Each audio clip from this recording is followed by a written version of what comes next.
إنما فعلته المغربية ابتهال، حماقة واستعراض غرضه الإذهال. الأولوية أن نحتج ضد ابن شريك أمهال، وضد حكومة مليئة بالعجائز والكهال. هكذا يقول بعض الساكتين عن الحق الجهال، أصحاب العقول الضيقة البهال. تفكير لا إنساني يبعث على التقيؤ والإسهال. أما رأيت المجازر والقذائف على الأطفال تنهال؟ لو عشت تحت القصف برهة لما اعتلتك نظرة الاستسهال، ولآمنت أن نصر الله ليس إهمالا بل إمهال، وأن أضعف الإيمان دعاء تضرع وابتهال، وأن أشرف نساء الكون المغربية ابتهال، إذ هي نجم لامع سهيل من السهال. فاتعظوا أيها التزقبليون البهال، شتان بين نهيق الحمار وبين جلجلة الفرس الصهال. نهر الحق يجري بسرعة، والأصيل يغترف من مائه المنهال. إن مواقع التواصل الاجتماعي تحاول أن تمنعني من أن أكشف الهوية المحجوبة لشخصية الغرب السوداء، توقفني من تعرية صورتهم الحقيقية، لتواصل سياسة التعتيم والتدليس والانحياز لقوم عاث في الأرض فسادا، قوم استوطنوا غصبا وطنا غير وطنهم.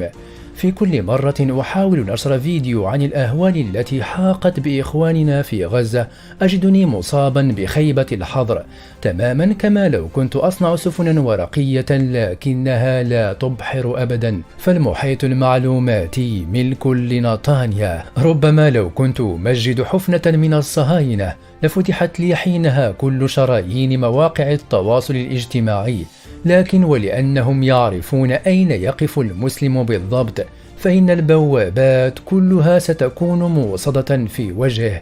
إنها طريقة ملتوية ليلبسوا الحق بالباطل ويكتموا الحق وهم يعلمون.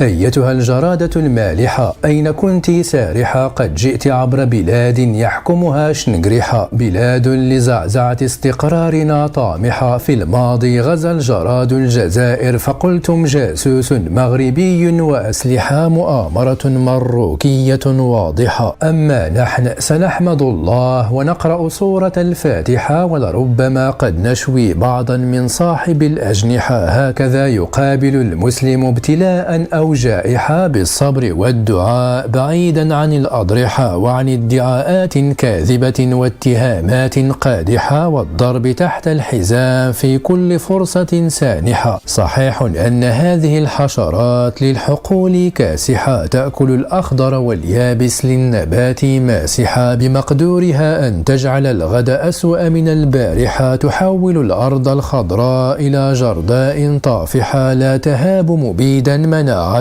قوية مكافحة، تتكاثر بسرعة لبعضها البعض ناكحة، 80 بيضة للأنثى الولود المانحة. لو عددتهم لأعوام لما استطعت أن تكمل اللائحة، بقلوب عامرة بالإيمان ودعوات صادحة، سنراها تغرب عن مزارعنا مدبرة رائحة. فاللهم خذ عنا هذا الجراد بصيحة صائحة، وتقبل صيامنا وأعمالنا الصالحة، فنحن شعب يحكمه جراد يتغذى على الطبقة الكادحة، جراد يرتكب جرائم فادحة، حكومة تفقر شعبها وتتبيتس لإنجازاتها مادحة.